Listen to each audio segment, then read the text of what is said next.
안녕하세요. 저는 이조리입니다. 사우스 텍사스의 리오 그란데 밸리에 있는 지앤로트 교회의 공식 팟캐스트인 돌아옴 너는 믿음에 오신 것을 환영합니다. 우리의 대한 자세한 내용은 zionalamo.org에서 확인할 수 있습니다. 한국어로 된 이 에피소드는 휴스턴 힐탑 한국 루트교회 옥승웅 담임 목사님이 마가복음 1장 32에서 39절의 말씀을 바탕으로 한 소교로 거기서도 천도하리니 이라는 제목의 내용을 담고 있습니다.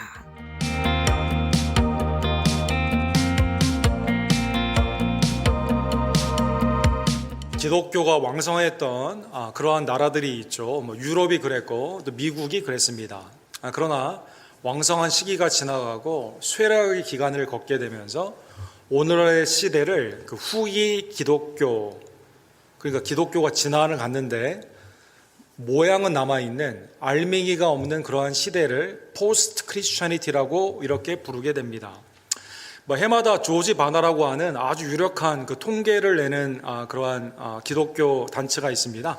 이 조지 바나 리포트에 의하면 아메리칸 월드뷰 인벤토리라고 미국 사람들은 오늘날 어떻게 삶을 살고 있는가 여러 가지 장르가 있는데 그 중에서도 신앙에 관련되어 있는 데이터를 취합해 가지고 출간을 합니다. 올해도 5월 달에 이게 이렇게 나왔습니다. 먼저 감사한 것은 미국 사람 스스로 내가 기독교인이라고 말하는 사람이 거의 70%에 육박한다라는 것입니다. 그래서 정확하게는 한 4만 5천 명 정도 표집으로 통계가 되었는데 68% 정도 되는 분들이 나는 기독교인이다 라고 말을 하고 있다는 것이죠. 그런데 세부적인 항목에 들어가게 되면 성경적인 믿음과는 조금 거리가 있는 그러한 데이터들이 나오는 것을 볼 수가 있습니다. 그러니까 68% 중에서 33%는 실제로 교회에 다니지 않는다고 합니다. 교회 다니지 않는데 내가 기독교냐라고 말하는 거죠. 57%는 성경을 읽지 않고 18%는 기도를 하지 않는다고 합니다. 그 다음에 오늘 본문과 관련되어 있는 이제 나중에 여러분 시간 되시면 한번 여기 웹사이트나 이런 데 가시면 정확히 데이터가 나와 있는데 15가지 항목이 나와 있어요. 오늘 본문과 관련되어 있는 전도에 관련되어 있는 두 가지 데이터가 흥미롭습니다. 68%가 내가 기독교인이라고 말을 했는데 이 복음을 정의하지 못한다라는 것입니다. 복음을 정의하지 못한다. 복음은 무엇입니까? 라고 하게 되었을 때 어떻게 구원을 받습니까? 라고 말을 했을 때 이 복음을 정확히 정의하지 못한다라는 것입니다. 그 다음에 68% 중에서 40%에 해당하는 사람은 전도의 필요성을 느끼지 못한다 이렇게 말했다는 것이죠. 그래서 전도할 필요가 없다. 그 외에도 여러 가지 데이터가 나와 있는데 오늘 이 두 가지 복음을 정의하지 못하고 전도할 필요가 없다는 그것이 상당히 높은 비율이 있는 것을 볼 수가 있습니다. 우리 교회는 어떨까요? 우리 교회 데이터 같이 참여했다면 이 데이터가 조금 영향이 있었을 텐데, 그죠? 네. 복음은 무엇일까요, 여러분? 전도해야 되는 필요는 여러분 지금 가지고 계신지요? 지난주에 본 것처럼 예수님은 갈릴리의 사역 가운데 특별히 가버나움을 중심으로 해서 회당 안팎으로 사역을 하셨습니다. 사람들이 예수님의 가르침을 보고 서기관들과 같지 않는 새 교훈이다, authority, 권위가 있는 새 교훈이다라고 깜짝 놀라게 되는 것이죠. 사람들이 순종할 뿐만 아니라 귀신 들린 자도 그 가운데 굴복을 하게 되는, 순복을 하게 되는 역사가 일어나게 됩니다. 예수님의 소문이 온 갈릴리에 삽시간에 이렇게 퍼지게 된 것입니다. 예수님의 권위는 마가복음에서 매우 중요한데 제자들을 부르셨을 때 제자들이 그물을 놓고 주님을 쫓게 되는 그 권위 앞에 나도 모르게 따라가게 되는 것이죠. 풍랑이 일어나게 되었을 때 바다야 잠잠하라 가게 되었을 때 광풍이 잠잠해지게 되면서 온 피조물도 그 가운데 순종을 하게 됩니다. 귀신 들린 자도 귀신이 나가라고 하게 되었을 때 귀신이 그 앞에 굴복하는 역사가 일어나게 됩니다. 죽은 지 4일이나 된 나사로를 향해서 나사로야 나오라고 하게 되었을 때 주님의 말씀의 권위 가운데 죽은 자가 살아나오게 되는, 죽음에서 생명으로 있는 권위가 나타나셨다는 것입니다. 온 피조물 위에 주님의 권위는 온 인간 위에, 그리고 우리의 삶 가운데 주님의 권위는 우리가 순복할 수밖에 없는 만왕의 왕이요 만주의 주가 됨을 특별히 복음서에서 강조를 하고 있다는 것입니다. 자, 이제 오늘 본문의 말씀을 보게 되면 주님의 소식이 삽시간에 퍼지고 있고 인기는 올라가고 제자들도 그 가운데 주님을 따르는 것이 기뻐하는 그때 베드로가 아마 결혼을 했던 것 같아요. 오늘 본문 마가복음 1장 30절과 31절에 보면 시몬의 장모가 열병으로 누워 있었다 이렇게 나와 있습니다. 고린도전서 9장 5절에 보면 바울 사도가 이런 말을 하죠. 베드로는 선교 가운데 아내를 데리고 다녔다 이런 말을 하고 있거든요. 그래서 아마 베드로는 결혼을 하여 아마 그 집안의 어머니를 장모님을 모시고 살았던 것 같습니다. 뭐 이건 다른 이것과 관련돼서 우리 캐톨릭에서 말을 하는 일대 교황이 베드로이기 때문에 모든 사제는 다 셀레버시 결혼하지 않아야 된다 이렇게 말하는 것은 오늘 본문의 말씀에 비추어 보면 비성경적인 것을 알 수가 있죠. 어쨌든 주님이 이 집에 들어가게 됩니다. 보통의 경우 열병은 부정하기 때문에 사람과 분리가 되어야 돼요. 그러나 주님은 그의 손을 붙잡고 일으키게 되었을 때 주님의 거룩하심이 부정한 병에 있었던 이 열병에서 장모님을 살려주시게 됩니다. 그래서 이 여자가 그들에게 그 열병이 떠나고 여자가 그들에게 순종하니라. 주님을 쫓는 첫 번째 여제자가 놀랍게도 마가복음에서는 누구입니까? 베드로의 장모님이 이렇게 된다는 것입니다. 자, 주님의 소문이 이 가운데 퍼지게 됩니다. 아마 베드로도 기뻤을 거예요. 장모님을 고쳐주신 하나님의 은혜 가운데 더 기쁨으로 따랐을 것입니다. 사람들이 그 주위에 있는 사람들이 깜짝 놀랐을 것입니다. 병도 순종하고 귀신도 순종하고 모든 피조물이 그 앞에 순종하는 주님의 권위 앞에서 사람들의 인기가 예수님의 인기가 굉장히 높아지게 되었다는 것입니다. 예수님은 34절에 보면 각종 병든 사람들을 다 고치셨다라고 나와 있습니다. 그래서 주님의 구원사 가운데 특별히 질병에서 해방이 되면서 창조의 하나님의 회복으로 나타나는 주님은 권위를 한 번도 이 땅 가운데 계실 때 정죄하는 데 쓰지 않으셨죠. 치유와 회복 가운데 생명의 역사로 쓰셨다는 것입니다. 하나님의 이 복음의 구원의 역사를 제일 싫어하는 것은 사탄과 귀신의 무리죠. 그래서 주님은 많은 귀신을 내어 쫓으시고 귀신이 자기를 알므로 지난주에 본 것처럼 은익, 메시아됨을 그들을 통해 고백받지 않으셨기 때문에 그 말하는 것을 허락하지 아니하시고 온 갈릴리에 이러한 복된 회복과 치유의 주님의 권위의 사역이 시작되었다는 것입니다. 자, 보통의 경우 많은 사람이 따라다니게 되고 인기가 높아지게 되면 뭐 다른 생각도 있을 수가 있겠죠. 어떻게 보면 그러한 파퓰러리티, 인기를 통해서 세상에 있는 권세나 아니면 물질이나 나의 명예를 위해 쓸 수 있겠지만 주님은 오늘 본문에 보면 사람들과는 달리 35절에 보시면 새벽 아직도 밝기 전에 예수께서 일어나 나아가 한적한 곳으로 가서 거기서 기도하셨다라고 말씀하여 주시게 됩니다. 예수님은 무리를 떠나 새벽 시간에 따로 시간을 내신 거죠. 그 다음에 오늘 본문에 보면 한적한 곳에 가셔서 하나님께 기도하신 것입니다. 마가복음에 보면 한적한 곳이라고 사용된 이 단어는 광야라는 의미를 담고 있습니다. 예를 들어 마가복음 1장 13절에 보면 세례 요한은 광야에서 외치는 자의 소리로 오시는 주님을 예비하기 위해 회개를 선포하는 그곳이 광야였습니다. 마가복음 1장 13절에 보면 성령이 예수님을 어디로 몰아내십니까? 광야로 몰아내십니다. 40일 동안 금식하신 예수님은 거기에서 광야에서 사탄의 시험을 받으시고 승리하여 주시게 됩니다.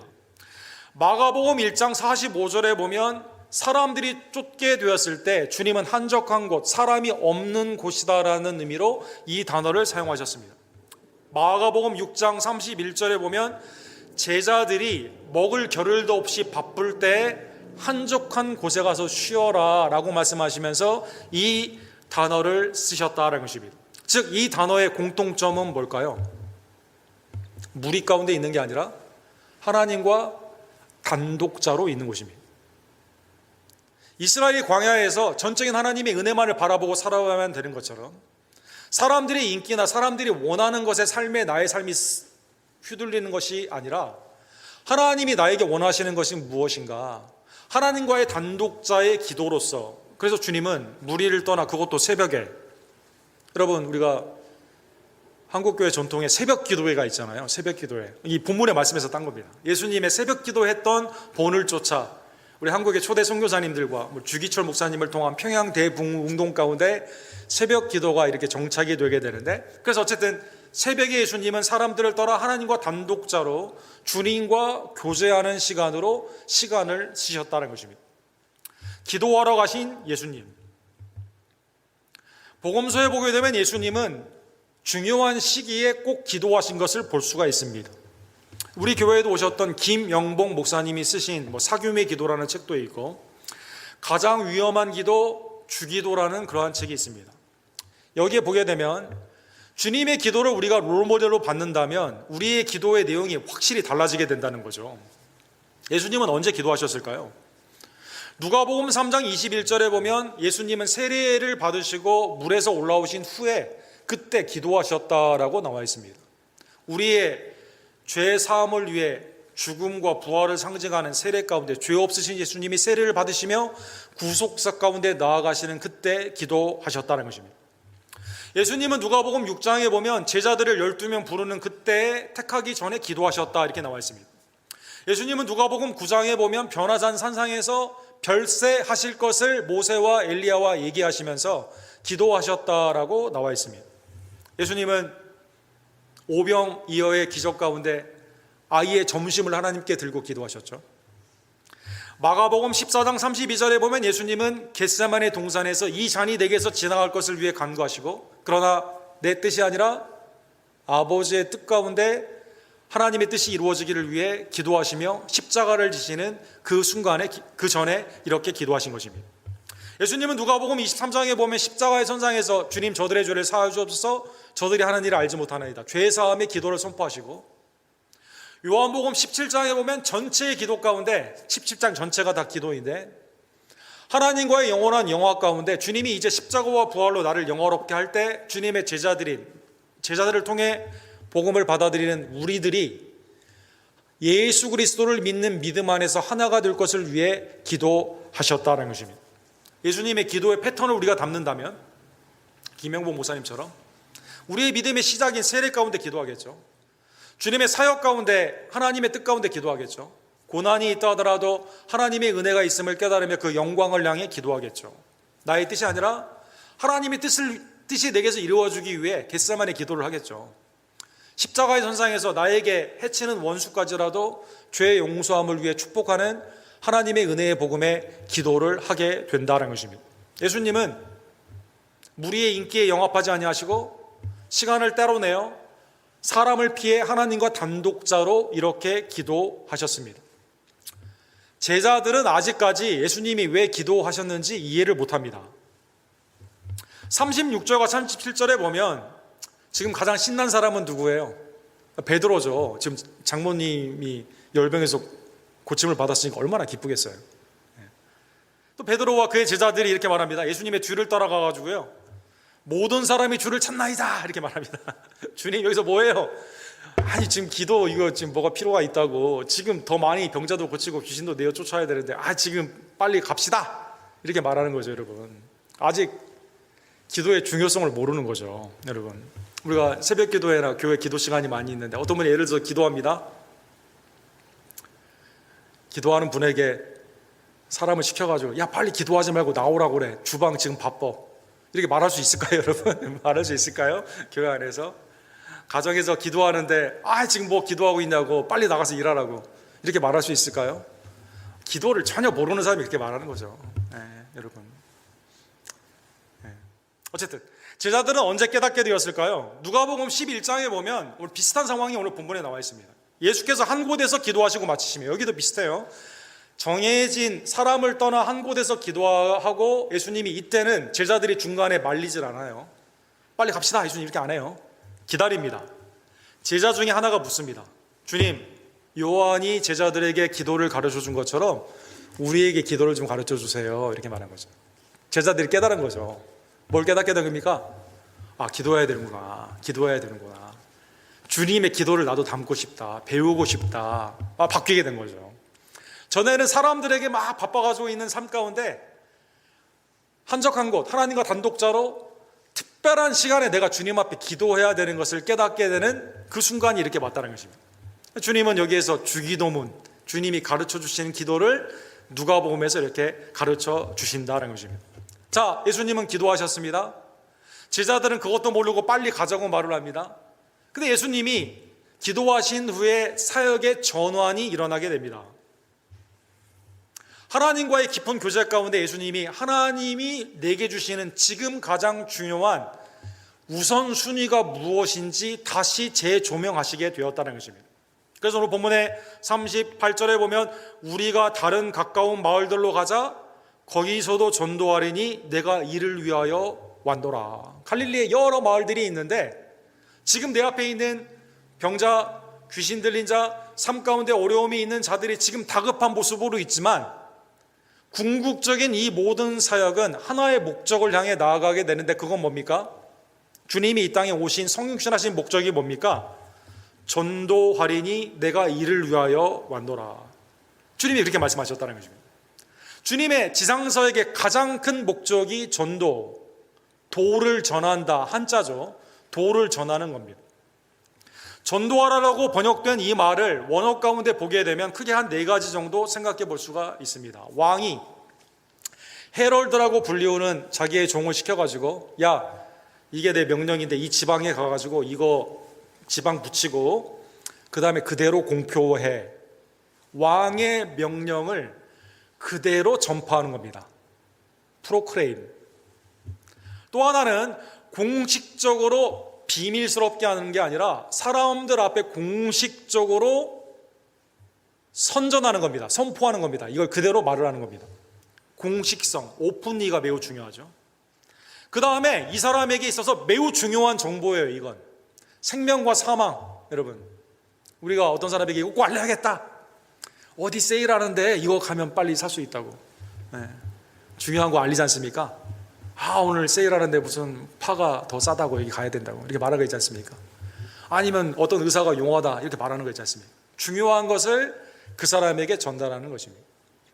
근데 예수님이 쓰신 이 단어는 4번째입니다. 4번째, 설교하셨다는 뜻입니다. 설교하셨다. 전도하라는 것은 포괄적으로 하나님의 우리에게 주신 명령을 다 하는 것이고 중요한 말이기 때문에 공식적으로 전하는 것이고 그 다음 이 사람이 알 수 있도록 알려주는 것인데 preach, 설교한다라고 오늘 본문에 이렇게 나와 있어요. 영어 성경에 보시면 아마 그 케루소, preach라고 나와 있죠. 이 뜻은 뭘까요? 매우 중요한 것이기 때문에 아버지의 나라, 하나님의 나라의 복음, 그리스도의 나라의 복음을 알려주고 설명해주고 청종케 하는 그 사역을 설교다라고 표현한다, 전도다라고 표현한다는 것입니다. 그렇죠. 가장 대표적인 예가 뭘까요? 지금 이 시간이죠. 설교하는 거. 알려서 청종케 하는 겁니다. 왜곡이나 아니면 내 정욕이 들어가면 안 되겠죠. 하나님의 말씀 그 가운데 그대로 증거하게 되었을 때 성령 안에서 이걸 받아들이게 되면 구원의 방편으로 말씀을 그대로 전달해야 되기 때문에 전도가 설교하는 것이다. 오늘 예수님의 지상 목적이 바로 그것이었다는 것입니다. 그래서 예수님은 39절에 보면 제자들과 더불어 회당으로 또 가십니다. 또 바깥에 있는 사람들에게 복음을 증거하시게 됩니다. 그들의 여러 회상에서 프리치, 전도, 설교하시고 또 귀신들을 내어쫓느니라. 그렇죠? 하나님의 복음을 증거하게 되었을 때, 복음의 도를, 십자가와 부활의 도를 증거하게 되었을 때 누가 가장 싫어해요? 사탄과 귀신의 무리들이 제일 싫어하지 않습니까? 주님이 몰아내는 사역과 더불어 그렇게 하시게 되는 거죠. 사랑하는 성도 여러분, 구원의 유일한 방편은 전도입니다. 하나님이 다른 방법으로 하실 수도 있었을 거예요. 그러나 전도, 복음을 증거하는 것으로 구원의 결실을 맺을 수 있도록 전도를 쓰셨다는 것입니다. 예수님의 사역의 중심은 전도였습니다. 12제자를 부르시는 이유가 뭘까요? 마가복음 13장에 보면 자기와 함께 있게 하시고 또 보내서 전도하게 하기 위해서. 그렇죠? 70인의 제자를 부르시죠. 왜 제자들을 보내십니까? 마찬가지입니다. 전도하기 위해서. 누구에게 가야만, 어디에 가야만 될까요? 마가복음 13장에 보면 만국에 가라. 유대인에만 가는 게 아니에요. 헬라인에만 가는 게 아닙니다. 만국으로 가는 겁니다. 대상은 누구일까요? 마가복음 16장 5절에 보면 프리치를 하는데 누구에게 합니까? 모든 인종과 사람의 어떠한 이 모양 저 모양을 다 떠나서 남녀노소를 다 떠나 자유인과 노예 다 떠나가지고 만민에게 복음을 증거하게 됩니다. 만민에게. 내용은 뭡니까? 내용은 예수 그리스도의 복음이라는 것입니다. 우리를 위해 십자가를 지시고 우리를 위해 부활하신 예수님을 증거하는 이 가운데 예수님의 중심인 사역이 이 가운데 나아갔다는 것입니다.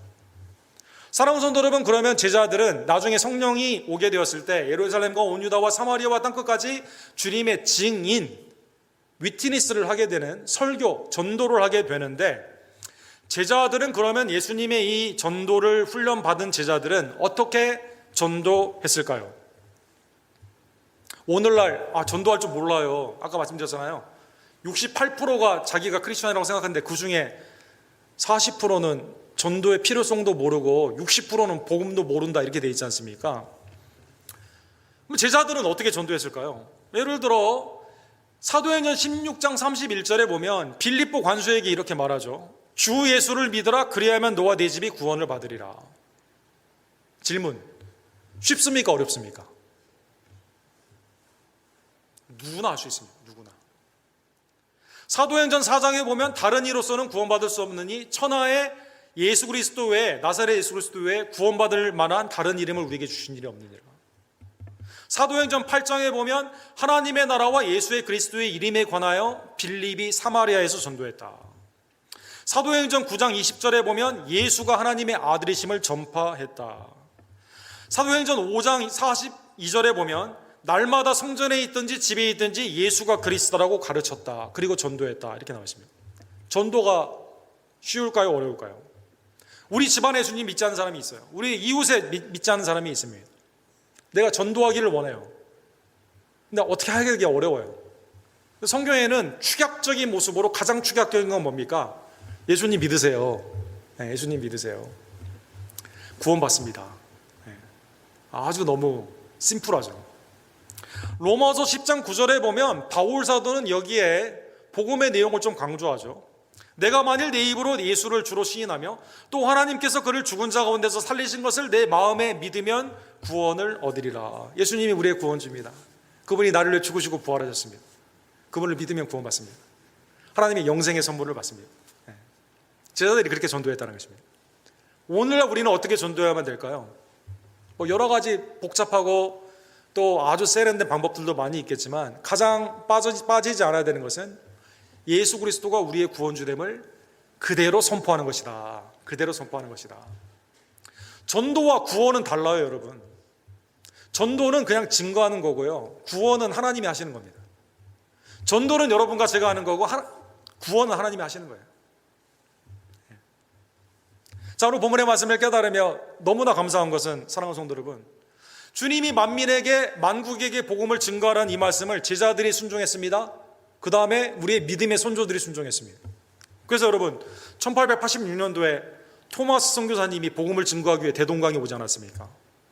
그 이후로 선교사님들이 이 말씀에 순종해서 우리나라에 많이 온 거예요. 마가복음 16장 15절에 보면 너희는 온 천하에 다니며 만민에게 복음을 증거하라. 이 말씀을 그대로 해서 1800년대 한국의 선교사님들이 들어와서 우리에게 복음을 증거했습니다. 예수 그리스도를 증거했습니다. 성령 안에서 우리가 예수님의 복음을 듣게 됐습니다. 우상의 나라 한국에서 조용한 아침의 나라이긴 하였지만 어쨌든 우상을 섬기던 불교와 온갖 점집이, 당시 한국의 점집이 2만 5천 개 있다고 하죠. 서울에. 우상을 섬기던 그런 안에서 전도자가 와가지고 예수님의 복음을 증거해 줌으로 말미암아 우리가 예수님을 영접하게 되는 전도와 구원의 역사를 우리에게 주신 예수님께 감사하는 주의 종들 되기를 간절히 원합니다. 여러분, 당시에 1800년도에 한국에 들어온 선교사가 1500명이라고 하죠. 그 중에 몇 분이 순교하셨을까요? 양화진에 가면 선교사님들의 묘소가 있죠. 417명의 순교자가 있었습니다. 1500명 중에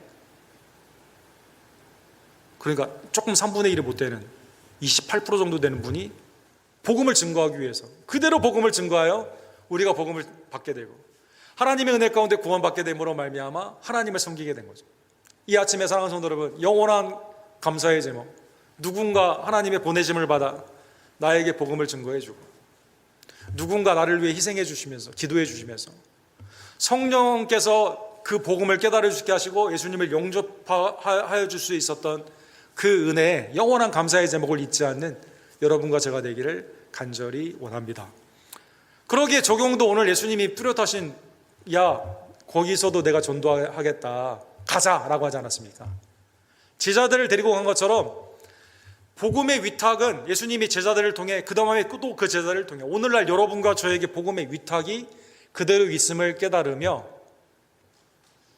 참복음이신 예수님을 증거하는 주의 종들 되기를 간절히 원합니다. 로마서 10장에 보면 사랑하는 성도 여러분, 전도가 구원의 방편이다 이렇게 말씀하시죠. 이렇게 말씀하세요. 16장 하반부와 17절에 보면 이사야가 이르되 주여 우리가 전한 것을 누가 믿었나이까 하였으니. 그렇죠. 이사야 당시에는 남유다가 엉망진창이죠. 우상을 섬기며 하나님을 섬기지 않죠. 바벨론에 막 그냥 하나님이 우리를 보호하시기 때문에 바벨론 두려워할 필요가 없다. 근데 실제로는 우상을 섬겨요. 아무리 하나님의 말씀을 증거해도 회개하지 않습니다. 그런 하나님 뭐라고 말씀하십니까? 그래도 복음을 증거하라고 말씀해 주십니다. 그러므로 믿음은 들음에서 나며 들음은 그리스도의 말씀으로 말미암느니라. 복음 외에 다른 방법이 없기 때문에 내 생각에는 안 될 것 같아. 이 사람, 이 주위에 있는 사람 마음이 강팍하고 예수님 없이도 너무 잘 살고 변화될 것 같지도 않고 그냥 안 할래 그냥. 아까 말씀드린 40% 전도할 필요가 없어. 안 돼. 내가 판단하는 게 아니라 사랑하는 성도 여러분, 믿음은 뭐에서 나요? 그리스도의 말씀을 들음으로 나는 거거든요.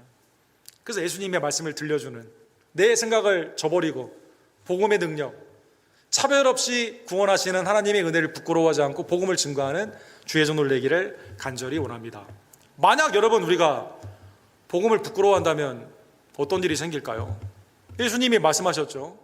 마가복음 8장 38절에 보면 누구든지 이 임나라고 죄 많은 세대에서 나와 내 말을 부끄러워하면, 당시나 지금이나 비슷하죠. 예수님 믿는다는 게 좀 창피해요. 창피해.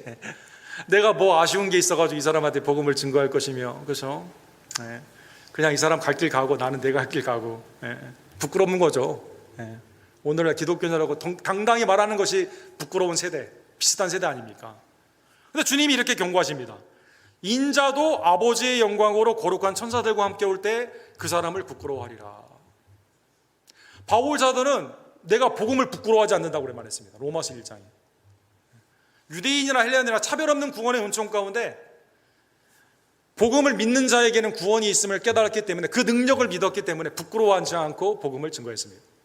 나를 위해 죽으시고 부활하신 예수님이 부끄러울 게 뭐가 있습니까? 사랑하는 분들, 때를 얻든지 못 얻든지 자랑스럽게 복음을 증거하는 주의 종들 되기를 간절히 원합니다. 여러분, 야구 이제 미국의 월드 시리즈 누가 챔피언이냐, 이게 이제 지난주에 결정이 됐죠. 우리 애스트로스, 우리 텍사스 명문팀 아닙니까? 휴스턴에 작년에 우승하고 올해 또 우승할 줄 알았는데 우리 텍사스 레인저스라고 알링턴, 달라스 포트워트에 있는 그 팀한테 지지 않았습니까? 그 팀이 또 애리조나 다이아몬드백이라고 아주 잘하는 팀인데 그 팀을 또 4대1로 이겼어요, 여러분. 그래서 지난주에 이겨가지고 이제 퍼레이드를 했습니다. 퍼레이드를 했는데 사진 보시면 이 알링턴 여기는요, 도시가 큰 도시가 아니에요. 25만 밖에 안 돼요. 근데 모인 사람은 70만. 달라스 포트워트 여러 주위에 있는 뭐 그레이러 다 합쳐봤자 몇백만인데 어쨌든 70만 명이 모였다고. 70만 명. 70만 명이 모이는 사건이 일어난 겁니다, 여러분. 왜 모였을까요? 이 팀이 1972년도에 창단을 했는데 한 번도 우승을 못하다가 올해 처음 우승했거든요. 얼마나 기쁘겠습니까, 여러분?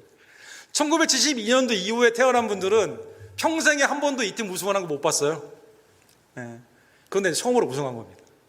여러분, 작년까지만 하고 재작년까지만 하더라도 야구 좋아하시는 분들은 이 팀이요, 맨날 꼴찌하는 팀이었어요. 우리 추신수 선수도 옛날에 있었죠. 꼴등하는 팀이었습니다. 이 팀 옷, 텍사스 레인저스 옷 입고 다니는 게 창피했어요, 여러분. 그래서 이 팀 옷, 야구 저지라고 해서 유니폼 비싸지 않습니까? 그러나 마샬, TJ 맥스 이런 데 가면 아주 싸게 살 수 있었어요. 아무도 안 입어. 창피한 팀이야, 창피한 팀. 근데 올해는 다릅니다. 품귀 현상.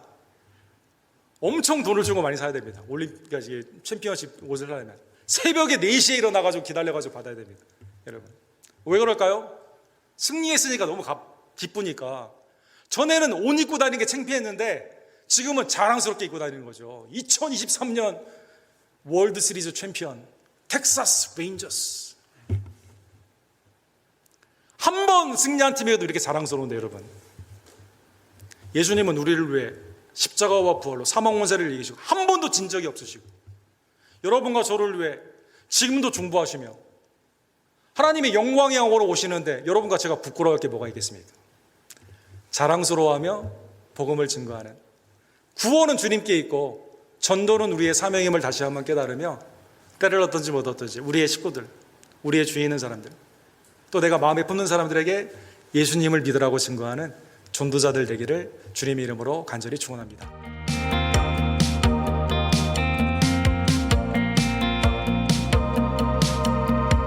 이 에피소드는 텍사스 알라모에 있는 시온 루터 교회에서 여러분에게 전해드리는 우리의 두려움 혹은 믿음 팟캐스트의 일부입니다. 감사하게도 옥 목사님의 설교를 접할 수 있게 해주셔서 감사합니다. 옥 목사님 이메일 sung@gmail.com으로 연락이 올 수도 있습니다. 경청해 주셔서 감사드리며 조금함과 두려움이 아는 인내와 믿음을 통해서만 하느님의 도움으로 인생의 문제를 효과적으로 다룰 수 있는 용감과 용기를 접으시길 바랍니다. 이메일은 fearorfaithpodcast@gmail.com으로 연락하시면 됩니다. 다음 시간까지 신의 가호가 있기를 바랍니다.